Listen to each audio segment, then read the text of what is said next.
ஏன் நாம் துவாவில் லயித்து ஈடுபடுவது கிடையாது? உங்கள் மனது இறைவனை நினைக்கின்ற பொழுது கண் கலங்குவது ஏன் கிடையாது? என்ன காரணம்? எப்பொழுதுதான் நம்ம இதில் யோசிச்சோமா? அன்புள்ள சகோதரர்களே, நான் திருப்பி இதை ஏன் சொல்லுகிறேன் என்றால், எல்லா விதமான வருமானமும் பொருளாதாரமும் கிடைப்பதற்குரிய வாய்ப்பு ஒருவன் வாக்களிக்கிறான். நான் உனக்கு எல்லாவற்றையும் தருகிறேன் என்ற கேள் என்றான்.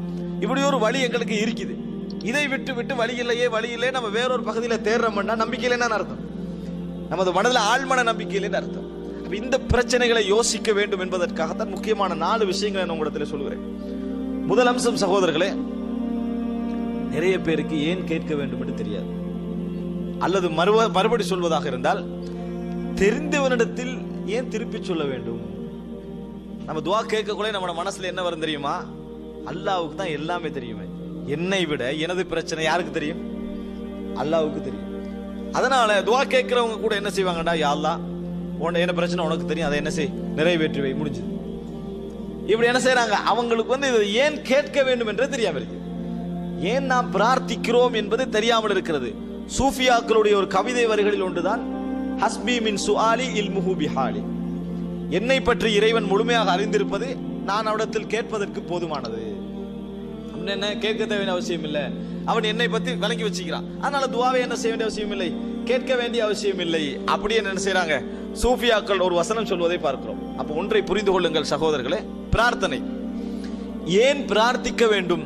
நம்மளுக்கு ஒரு விஷயம் தான், இறைவனுக்கு எல்லாமே தெரியுமே.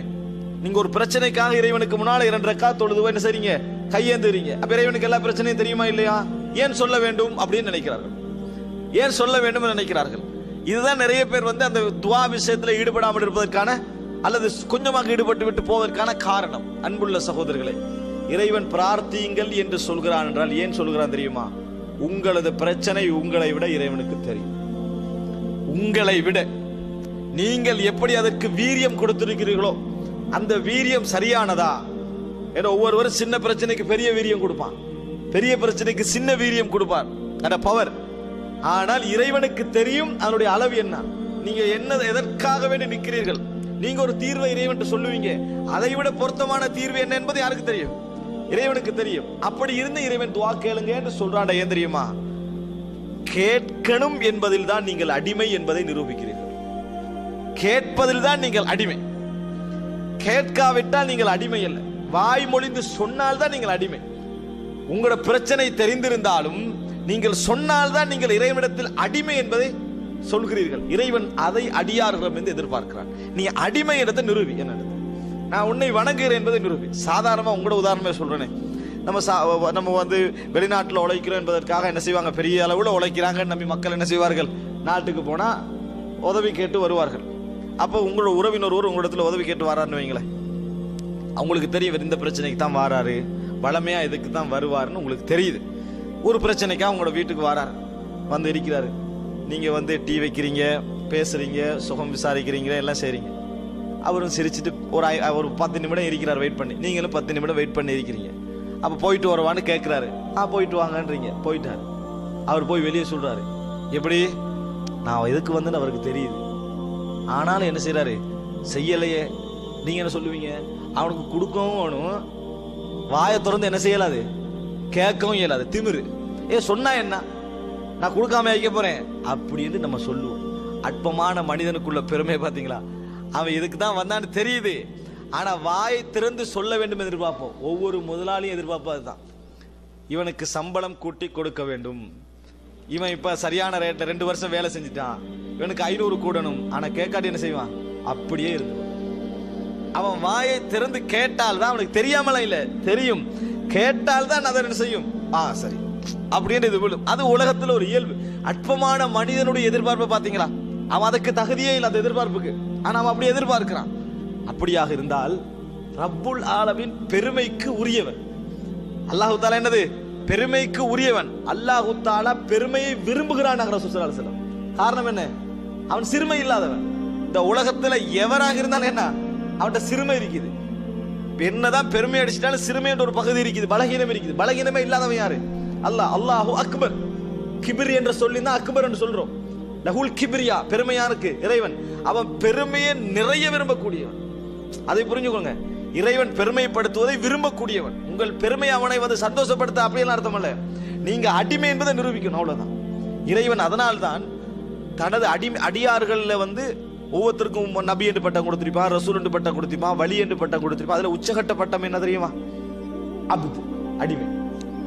அல்லாஹு தாலா உயர்ந்த இடத்துல ஒருவரை பாராட்டுகிற இடத்துல அப்துன்னு தான் பாராட்டுவான். அஷ்ஹது அன்ன முஹம்மதன் அப்துஹு வ ரசூலுஹு. ரசூலுஹு வ அப்துஹு அல்ல, முதல்ல என்ன? அப்துஹு வ ரசூலுஹு. அவன் இறைவனது அடிமை. அப்படின்னா என்ன? வேற எதுக்கும் அவன் அடிமை இல்லை. அதான் அது. பணத்துக்கு அடிமை இல்லை, உலக ஆசைகளுக்கு அடிமை இல்லை, பதவிக்கு அடிமை இல்லை. யார் அடிமை? இறைவனுக்குரிய அடிமை. அல்லாஹ் தஆலா ஒரு இடத்துல யூஸ் பண்ண எப்படி? வ இபாதுர் ரஹ்மான். இறைவனது அடிமைகள் எப்படி இருப்பார்கள் தெரியுமா?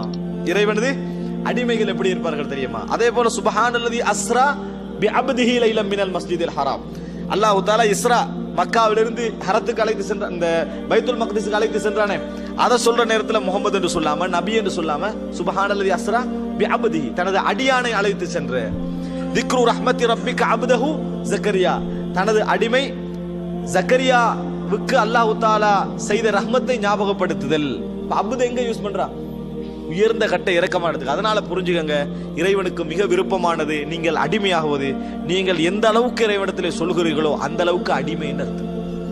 எந்த அளவுக்கு சொல்கிறீர்களோ அந்த அளவுக்கு அருகே அர்த்தம். நம்ம கூட ஒருவர்கிட்ட உதவி கேட்கிற இடத்துல என்ன செய்வோம்? ஒரு நிமிடம் தான் சொல்லுவோம், கூட சொல்ல விரும்ப மாட்டோம். மனசு என்ன செய்யாது?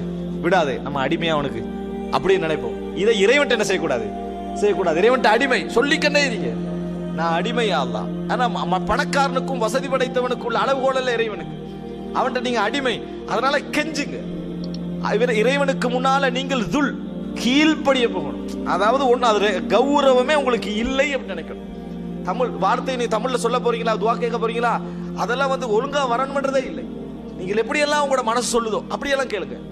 மொழியெல்லாம் சரியா இருக்கணும், இலக்கணம் சரியா இருக்கணும். துவா கேட்கலாம் நிறைய பேர் அப்படி கேட்கணும். அப்படியெல்லாம் இல்லை, மனம் விட்டு என்ன செய்யுங்க, சொல்லுங்க. அப்ப இறைவன் சொல்லுவதை எதிர்பார்க்கிறான்.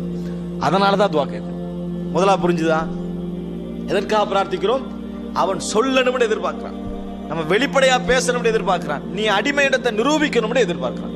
அதனால துவா கேட்கல. இப்ப மனம் திறந்த நிலையில துவா கேளுங்க. சொல்லுவதை இறைவன் எதிர்பார்க்கிறான். நீங்க புரிஞ்சுக்கணும்னு சொன்னா முறைப்படுங்கள். இறைவனிடத்தில் முறைப்படுங்கள் என்பதை என்ன செய்யணும்? புரிந்து கொள்ள வேண்டும். இறைவன் நினைப்ப தெரிந்திருக்கிறான், அதை நீங்க சொல்லுங்க. சொல்லி விட்ட பின்னால் ரசூலுல்லாஹ் என்ன செய்வான் தெரியுமா? இதை விட நீ அறிந்திருக்கிறான்னு சொல்லுவான். அல்லாஹும்ம ஃபிர் லி மா கத்தம்து வமா அഖர்து வமா அஸ்ரர்து வமா அலன்து வமா அன்த அஅலமு பிஹி மின்னி. அல்லாஹும்ம ஃபிர் லி மா கத்தம்து, யால நான் முற்படுத்தியவைகள், பிற்படுத்தியவைகள், பகிரங்கப்படுத்தியவைகள், ரகசியமாக செய்தவைகள் எல்லாவற்றையும் மன்னிப்பாயாக. எதை என்னை விட நீ அறிந்து வைத்திருக்கிறாயோ அவைகளையும் மன்னித்தருள்வாயாக. என்னை விட நீ கூட தெரிஞ்சு வச்சுக்கிறாய். ஆனா முதல்ல சொல்லிடணும். என்னால முடிஞ்ச அளவுக்கு என்ன செய்திடணும்? சொல்லிடணும். சொல்லின பின்னால்தான் என்ன செய்யணும்? யா அல்லாஹ் இதை விட நீ அறிந்து வைத்திருக்கிறாய் என்பதை நம்ம சொல்லணும். இப்போ முதல் அம்சம் இதை நம்ம புரிஞ்சோம் என்று சொன்னால் நமக்கு துஆவுடைய இதுக்கு தடங்களாக இருக்கக்கூடிய ஒரு அம்சம் என்ன செய்துவிடும்? நம்மை விட்டு போய். அன்பின் இஸ்லாமிய உறவுகளே, அனைத்து விதமான இஸ்லாமிய காணொளிகளையும் பார்வையிட நமது சேனலை சப்ஸ்கிரைப் செய்து எம்மோடு இப்போதே இணைந்து கொள்ளுங்கள்.